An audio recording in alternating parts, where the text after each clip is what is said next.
My name is Michael Garrick, and welcome to PoppinCulture. Today, our episode is coming from 742. I guess is the owner, Frank McCullum. Um, Thank you so much for having me and TLinks. Very funny comedian. How you doing? How you doing? Before we, you chose the topic restaurants and how restaurants have influenced pop culture. But before we get into that, man, I would just like to pick your brain about the business in general. What can you tell people about 742? Yeah, we got started about 2 years ago. We bought this property, and it previously, in a previous life, was Bayer Pharmaceuticals administrative office and secretary pool 40, 50 years ago. And it was sold to a guy who started a bookstore here called the Book Knack. And people, that are from Rock Hill are very familiar with the Book Knack. It is no more. He passed away a couple years ago, and we purchased the building and took it back to its roots as an office building. But when we were doing it, we looked around and we saw the co-working movement had started to get legs in some ways, and in other ways it started to fall apart. And big companies like WeWorks, most people are familiar with, they have their strategy was to go in. They don't own the building. They will go in and rent a floor at a large building uptown, and they might rent that space at $20 a foot. Then they release it to people for $100 a square foot or whatever their spread is. So they make a really nice spread with very little capital up front. But as soon as you have a drop in occupancy, like we saw last year during COVID, they get wiped out because if they're at 50% occupancy, they can't afford their own rent. So our model is different. We purchased the building, we own it, and the owners are all long-term commercial real estate investors. There's three of us, and our goal is to do multiple, not really adaptive reuse projects, but kind of find buildings that could be office space or maybe had been in a prior life and kind of bring them back, but bring the community aspect that comes with co-working and kind of layer that over just being a regular rental company, right? It's a little more interesting. It's a little more fun to come to work every day. And what we found is companies, we got an HVAC company, for instance, and we also have a mortgage guy who does mortgages for new homes. And those guys can share 100% of their client list. They can work together to help each other be better businesses. And so as a community, we're a little bit more geared towards that type of relationship where we can help everyone kind of grow their business together.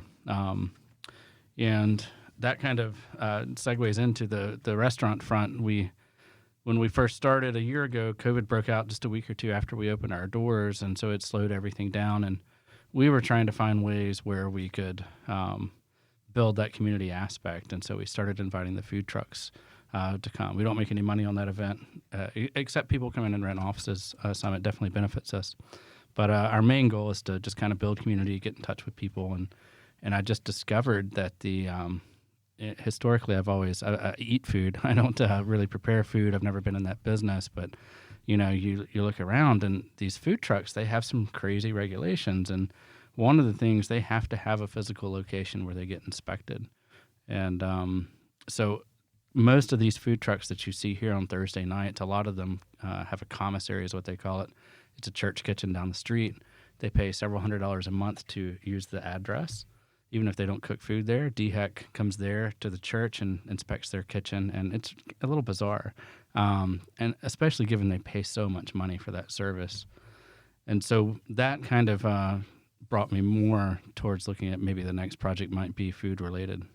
But right now we're just building out the community at 742 North. It's office space. And if you come in and rent an office, our lowest office that we currently have available, the entry point is $400. It's about a 75 square foot office, and it includes everything. So there's no deposit. It just gets billed every month on your credit card. You can cancel 30 days into it. It doesn't matter. Or you can stay here 5 years. We'd love to have you.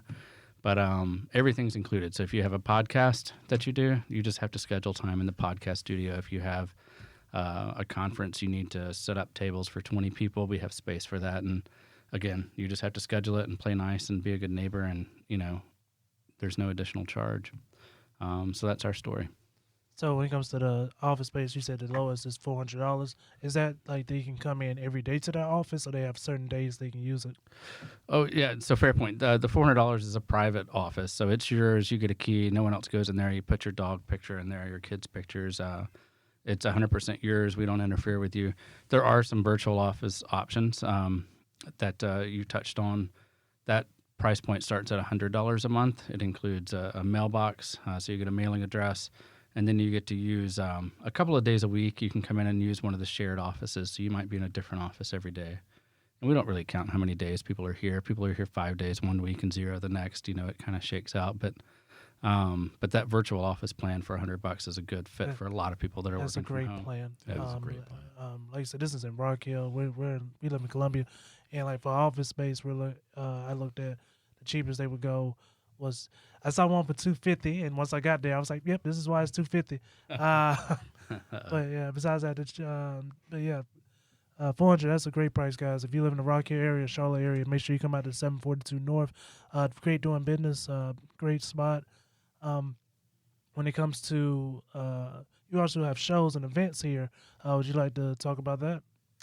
Yeah, so we last year we started doing a real just shotgun marketing approach, and we've tried a lot of different events and shows to see what kind of sticks. And we've learned from that some, and we're trying. We weren't even 50% occupied in December, so now we're closer to 90% in the last few months. And there's a lot more business taking place here every day, so it's some of the events we've kind of moved away from that are maybe more family-friendly but less office-oriented. And we're trying to do more that really focus on helping our members be better business people, grow their business, help each other grow each other's business. And so we still do the food trucks every Thursday. That's a lot of fun. And we have different, trucks every Thursday that come in. We try to keep the number of trucks limited. And then we also do like a community breakfast once a month where we bring all the different members in, and especially new members. And, this is what I do. It's my new business. I'm in Suite 200, whatever, love to meet everyone else here type of thing and do those intros. And that makes sense. Like that's a great strategy. Mm-hmm. Like some people, they don't use strategy when it comes to food. I don't believe. Like Planet Fitness. Mm-hmm. Why give me pizza once a week? Like once a month. Why do that? Do they have a pizza party once a month at Planet Fitness? They do. Yeah, That's they ironic. fatten you up so you can go work it out. Yeah. They're gonna keep you in there. They're gonna keep your membership. Yeah. I've always suspected their business model was just to sign up as enough people where they know there's going to be a huge attrition rate, but it's cheap enough where you still pay every month, if you don't go. Yeah, you forget about it. Yeah. Yeah, it's the Netflix of working out. Yeah. Yeah. Okay. Yeah. I know. You can even use your cheat codes and Yeah. Yeah. someone else use your card. Yeah. Yeah. Yeah. I appreciate those people. Me too. But yeah, you chose restaurants. Any special reason why? I chose restaurants because I don't know a lot about them. I'm learning. I'm going through this learning process now, and we have a project that we've been developing. I don't know if it'll take off. It may merge with a different project, but the experience with the food trucks and kind of learning what they're going through. We don't have a kitchen here. This has always been an office, so we do have 2 food retailers in the space. We have Super Icy Brothers. They make an Italian ice product that very similar to ice cream with no dairy. It's pretty good. I don't eat sweets that much, but it's pretty good. They have a boozy version too that's alcoholic. And everybody's wondering they are black. That's why the name. The Super Icy Brothers. Yeah, and so it's run by Ira and his wife Latoya. There's purportedly some other brothers involved too, but they're the husband and wife team that run it, right? I see that every day. Brothers. Yeah. And then we have the coffee shop that's run by a guy named Nick Penalota. He's been in the coffee business in the area for a long time, mostly as a wholesaler. This is his first retail front, and they sell pastries and that type of thing. So there's not a full kitchen in either space. When are they here? I've been here like 6 times. I have never seen them here. The coffee shop, they close at 3. Oh, okay, that's why. Yeah. I think their plan has always been to expand hours as people expanded, but literally there's twice as many people here now as there were just 3 months ago. So business has really picked up finally. It's good to hear, man. I'm happy for you. Yeah, I'm happy for the businesses too. It's been a really rough year. And we also have a lot of people that were working for the man that maybe has like backed into their own business. Their side hustles kind of become more dominant in their life because they got to make money somehow. So we've had a lot of small businesses like that move in too. But the food businesses were really interesting. And so what I started hearing from all these food trucks, just, talking to them over a burrito or whatever, these weren't deep conversations, but It's like they need a place where they can have their commissary, where they can prepare food. They need cold storage, dry storage, freezer storage space. You can't have, you've all seen those big walk-in freezers behind a McDonald's or wherever. You can't have one of those and just have different shelves. Shelf A is for restaurant A and shelf B is for, Cheesecake Guy, because Cheesecake Guy, and then maybe there's a guy doing ghost peppers like Pucker Butt in Fort Mill. It's pretty well known up here. They you can't have those peppers and the cheesecake in the same space because the flavor will mix. So there's some complicated, not that complicated, but there's some details to work out that don't work in a church commissary, which is what most people around here use. North Carolina has the same rules. All food trucks have to pass the physical location test too. And so what we started putting together was, okay, here's COVID's broken out at this point, and it's a slightly different world. So you wouldn't normally, the three of us might walk into a brewery or wherever, maybe Old Mecklenburg Brewery up in Charlotte a year ago, and we might have our families and friends with us, and they have those long tables that seat 20, 30 people, and we'd all sit down next to each other and bump elbows, whatever. You can't do that anymore. It doesn't work in COVID. And even the restaurants, maybe they overreacted some, maybe they underreacted. Who knows? I guess history will tell. But it's weird walking into restaurants, even in South Carolina, where the rules are pretty relaxed, because you and I can't sit at tables next to each other. It has to be an empty one. They got taped off, and it's different. So that kind of led us down this path of, well, could we bring a food product, food service product into this market that is different, that would be pretty, like co-working didn't really exist in Rock Hill before we got here. There's 2 or 3 others, but they're really traditional real estate companies just trying to fill in some empty offices. And smart for you guys, man. Great to jump on that, while you can, before it became saturated. Yeah, and I think it's been it's nice. It's a nicer environment to work in. We're not just collecting rent checks. We're actually part of a community. So we're looking at that. We're looking at the food space, and we're like, man, we could do something really cool potentially. We could partner with people like the main guy at DHAC and get him to come in ahead of time and be friends with them. They don't have to be our inspector enemies, so to speak. And let's go in and build a food hall that's maybe 10 or 20,000 square feet. So this building that we're sitting in is 10,000 square feet, to give you like perspective. But it'd be a single-story food hall, and it would have a commissary, probably 2 commissary kitchens on one end, along with several walk-in freezer and coolers and some dry storage. So the food trucks have a place to pull up. Maybe they're making gyros. They're making those on the truck. They're not making them in the kitchen typically, but their food has to get delivered somewhere, and they have to store the meat and everything. So they would come in and use it. Maybe you have a cheesecake recipe from your grandma. You want to come try it out. Well, we've got a baking kitchen in that design that allows for that type of business to work right alongside the gyro guy. And so that started stretching out into a larger project where, okay, well, we could do a food hall style project where we have a retail component. And so maybe you got a beef jerky plan, you got a cheesecake plan, and I like tacos, and I want to see if I can do a taco stand. Well, now we're using the same model as the co-working space. We can go in and have a pop-up taco shop. And so if I wanted to open a taco restaurant or a Mexican restaurant or whatever we want to call it, not only would I have a bunch of competition, but I've got to sign a 5-year lease. It's very expensive. I've got to build out a kitchen typically. Here, it would just all be provided. And the taco shop, maybe their rent is $1,000 a month. Maybe the beef jerky shop is a much smaller footprint. Maybe it's $300 a month. And so it gives you a space where you can come in and do a short-term lease, and you can try your menu out and see if it works. You can try your granddad's beef jerky recipe out or whatever you're doing and see if it works without breaking the bank. Maybe you lose a few $1,000s. You're not losing tens of thousands of dollars. Yeah, I don't know like you. I don't know your team, but you guys have amazing strategy. Like, oh, thank you. Like you dropped some gems. Like that's. I hope that works out. That's a great idea. I think it'll be really neat. And there's 2 other food hall projects happening in Rock Hill that are at least in people's heads. I think one of them's going to have tenants like Chipotle type tenants, which I'm not as interested in, although they pay great rent, right? But the other one that's really interesting that they announced 2 weeks ago, they kind of went public with their plans. They're going to do something, I think, near the fountain in downtown Rock Hill. There's a big field there that they're going to do a container-based structure. So like intermodal containers that go on the back of trucks and trains and ships. and they'll have a full program that focuses on the incubator kind of side of it, where people who've maybe never run a restaurant, there's a whole program that's a 2-year program, teaches them kind of how to do it from start to finish. Our product that we're talking about doing here is a little less like that, a little closer to the Chipotle type tenant, but all our tenants would be local businesses and, guys and girls who had success with other businesses but wanted to try a different menu or whatever. It'd be kind of a little bit in between those two models. Nice. As a businessman yourself, when it comes to restaurants, what's more important, location or marketing?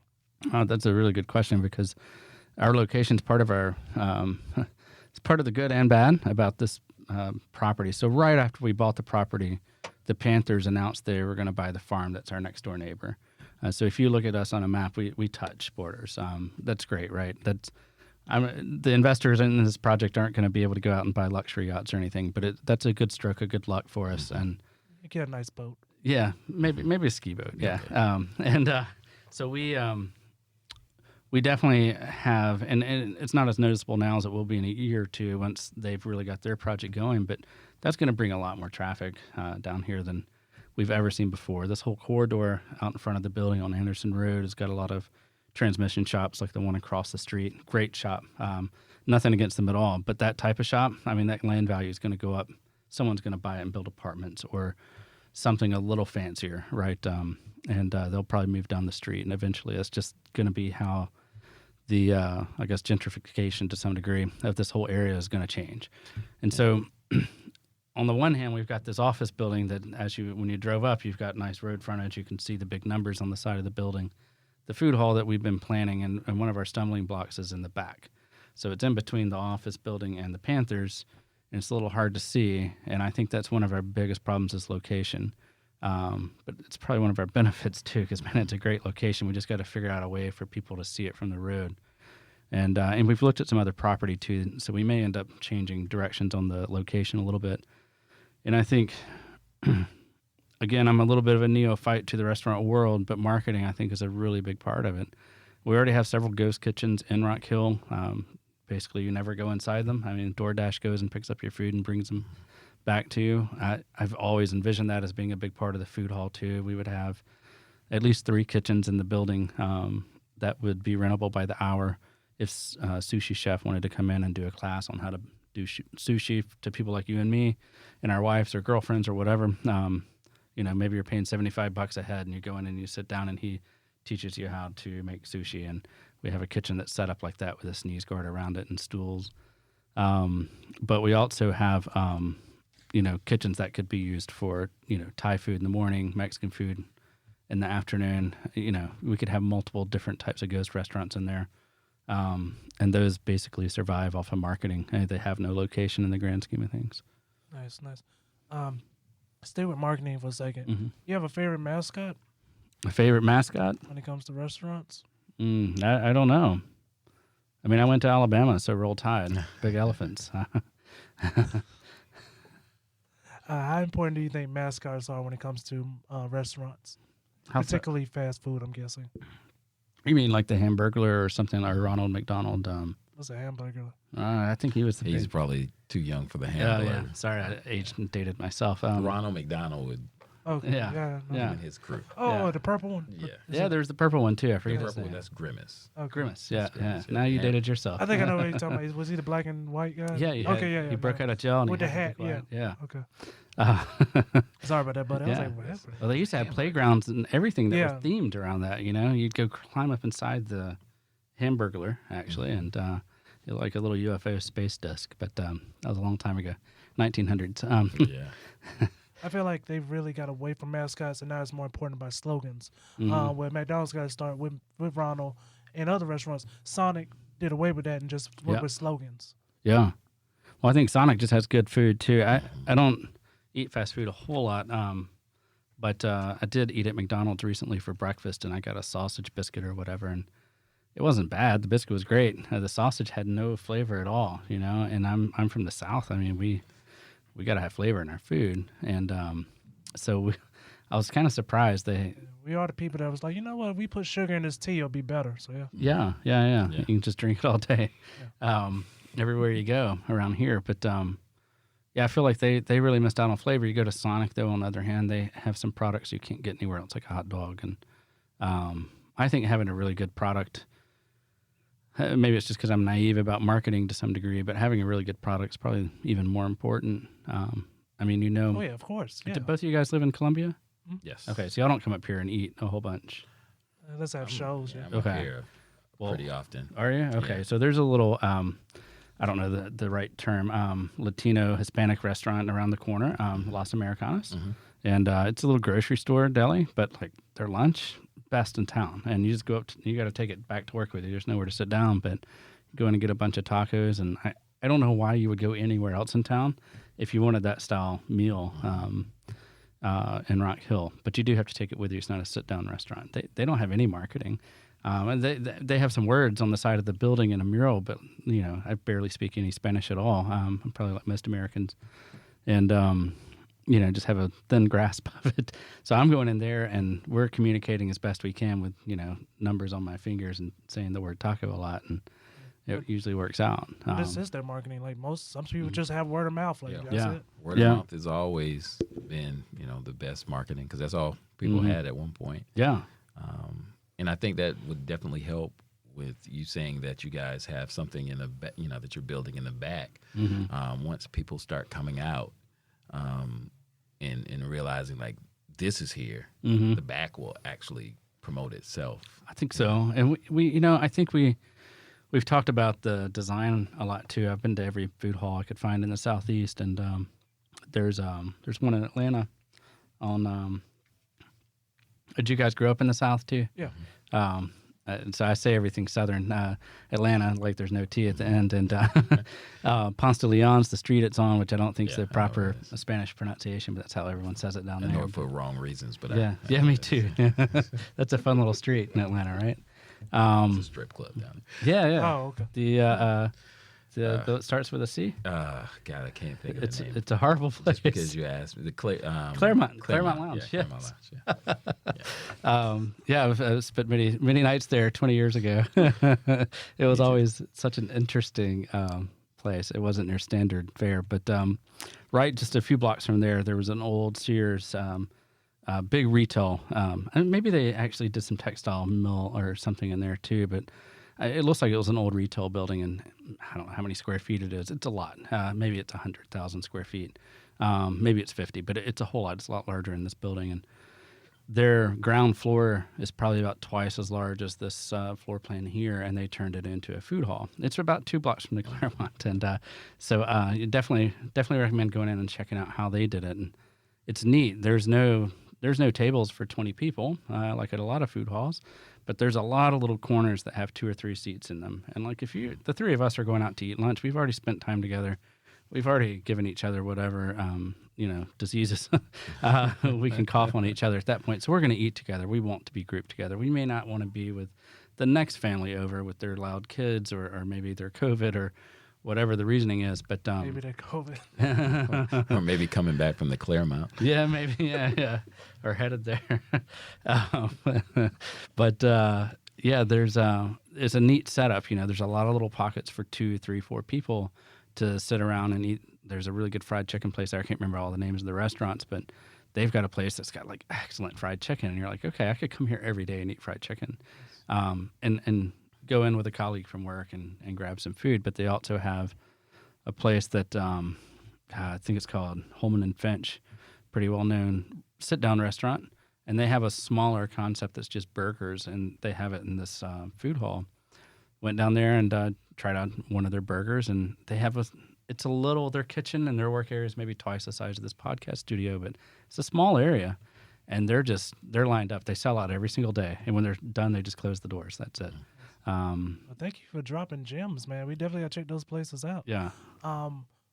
When it comes to, like you said, how restaurants influence pop culture, do you feel like it was a time where like every restaurant or like, well, not even fast food, but every restaurant had like a song or like something that they were trying to attach, like like McDonald's is known like I guess the Hamburglar and those different icons. But do you remember when like music had to be a part of their commercials? Yeah, a little bit. Yeah, I'm probably less in touch with it than most people are. I haven't really watched traditional TV with commercials in a long time. But certainly like Wendy's had a little jingle and had their mascot, the little redheaded girl. Yeah, I can see that.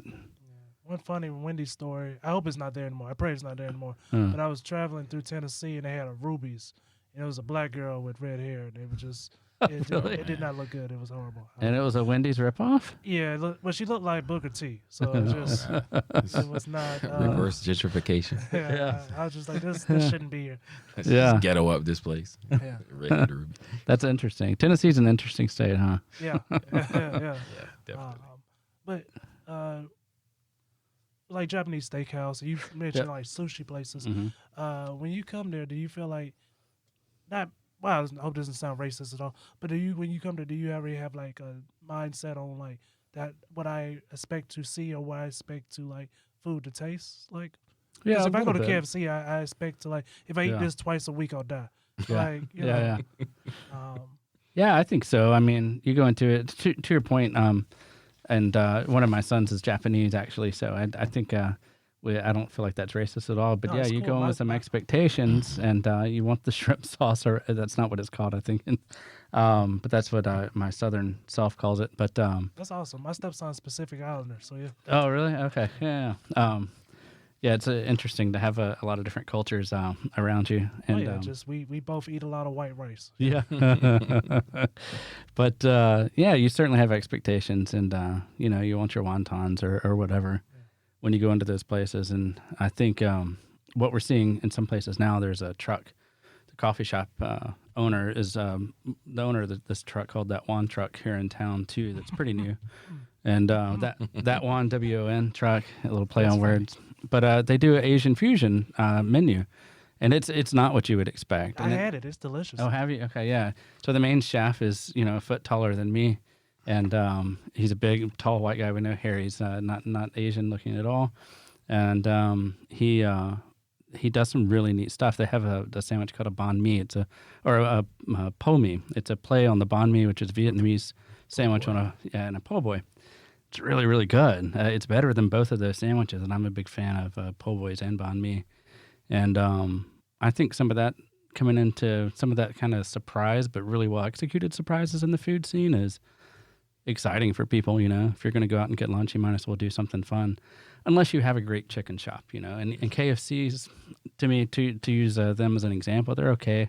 Prices is pretty good up in Charlotte, but some of these gas stations have the best fried chicken in Yeah. town. Spanx is Yeah. notorious for Where's fried Spanx? chicken. I don't know if they have one here in Charlotte, but Yeah. they have a few in the Columbia, Charleston Yeah. area. Yeah. But yeah, if you ask any chicken connoisseur where to go to get chicken, they'd say Hmm. Spanx. And in Okay. Charleston, there's a rival called Dodge's. Dodges, That you okay. might Yeah. want to check out. Usually the people that don't have any teeth that's cooking it are usually the best Yeah, chefs. yeah. And you go to Dodge's and they smile and you're like, no teeth, great chicken. Yeah. Works Something's out right. perfect. You gotta play it by Waffle House rules. Yeah, Yeah. basically. Well, I think what's interesting about places like that too, and I don't know that place, I hadn't been there, but it sounds like my kind of place. And there's a burrito shop in Charlotte. It's underneath the Wells Fargo Tower in the basement, and it feels you might be too young. There used to be a show called Night Court, and it feels like you're walking onto the scene of Night Court. It's really lots of marble on the walls, but it seems 20 years old somehow. Everything about it, and you go into Johnny Burrito, and I remember I went there when I first moved here in 1999. And the same faces are back there that were there back then. Not 100%, but like I recognize a lot of the faces from the first time I went in there, and I love that place.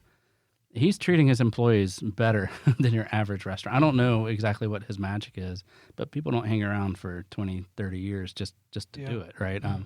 They find other paths that are more interesting or pay better or whatever. And I think we have this huge dichotomy right now throughout the United States where everyone's trying to open back up, and there's not enough employees to open back up. Everyone had to cut back. A lot of people, especially in food service, said, hey, you know what? I'm not getting paid enough to deal with jerks. I'm not getting paid enough to be exposed to COVID every time I wait on a customer. And they found maybe they went back to school, found another career. Maybe they're living with mom and dad in some cases. But it's hard to find people to work right now. And we're doing a job fair next Monday here that's focused on restaurants to try to bridge that gap a little bit. Oh, thank y'all for doing it, man. That's going to help a lot of people. Well, it's been really interesting kind of learning a little bit about that side of the world too. And I mean, some of these places like Empire Pizza, which is a great little local pizza joint, they have up to $400 in bonuses you can earn right now. $200 signing bonus, a $200 referral bonus. And they're working hard to find people that will come in and be part of their team and stay for the long term because they're kind of local. I mean, they're small. They've got 2 or 3 nice restaurants. spot. But I believe they have one in Columbia as well. Do they? I think where the old Godfathers used to be somewhere. Oh, really? They do. Oh, wow. Okay. One more question about restaurants. Yeah. Do you believe in paying for atmosphere, or you'll rather go somewhere where it's not as much atmosphere, but the food could be possibly better? Yeah. I don't know. I mean, and there's a lot of different atmospheres too that are attractive. I think. Have y'all been to Price's Chicken Coop in Charlotte? It's not even my favorite chicken place in Charlotte. There's a better one across the street. But I like going to Price's because there's, again, no place to sit down. The atmosphere is gritty. You're getting a plate with 2 sides. I mean, that's all they serve. And a better example was Dreamland Barbecue in Tuscaloosa, Alabama. I think it's a little fancier now, and they franchised out. But when I was in school in the 90s down there, you had to step over a dog that had mange. There was like a little swinging, falling apart screen door. There's usually 2 police officers in there taking up like half a bar, because they were big boys, and drinking a beer. But your plate, all you could order there was ribs with white bread and sauce, and then you get a beer or a Coke or something. And that atmosphere, that gritty atmosphere, I think that's what made it attractive at the time. I mean, I appreciate the nice atmosphere going to. I'm going to Emmett's Social Table tonight. It's the newest place here in town, and I think they've spent a lot of money in their upfit. I don't know that for a fact. Just looking at it through the window, though, it's like they spent a lot of money on that atmosphere and making it feel like a classy place. And there's a lot of value in that too. So there's different kinds of atmosphere that are attractive, I think, to all of us. But I think that's a big, important part of it. Yeah. I come from Charleston, so Okay. That's definitely a big thing in Charleston. People want a certain type of atmosphere. Is a place called Bertha's Kitchen, and it's simply an old house where you basically go downstairs and you eat, but it looks like somebody's kitchen. Yeah. That's cool. Literally, and the food tastes exactly like they've been cooking in a kitchen, and it's wonderful, and it's packed every single day. The lines around the block every single day. Yeah. Even through COVID, they were just handing dinners out the window to make sure that they stayed open. So, that atmosphere definitely brings a different flavor to the food as well, because, depending on where you want to eat, your taste is going to be affected by where you are. So Nice. Well, guys, we dropped a lot of gems, guys. If you're not hungry after listening to this episode, I don't think you listened right. Is there anything you like to say to new business owners or someone starting a business, and, any motivational things? It's always everyone says it's going to cost twice as much and take twice as long, but in my experience, it's 3 or 4 times as much, and 3 or 4. It's just going to be harder than you expect. And I think finding a good spot, we try to help remove that here in our co-working space, remove some of those stresses. You don't have to worry about getting all your utilities cut on and all that type of thing. You can just walk in and start. We try to remove some of those little hurdles that were always hard for me when I started businesses, Nice. But it's difficult. Cool. Well, Frank, thank you so much for coming on to the podcast. Is there anything you'd like to say to your fans? No, we'd love to have you guys come, though, on Thursday nights, especially the food truck. That's a big public event. Anyone's welcome, and it's a good night to kind of come around and, peek around without getting hit up by a salesperson to make you rent space. Nice. And TLinks, thank you so much for coming on too, man. thank you for having me, man. All right. Thank you guys for listening. Please come to 742 North in Rock Hill, South Carolina, and you guys have an amazing day.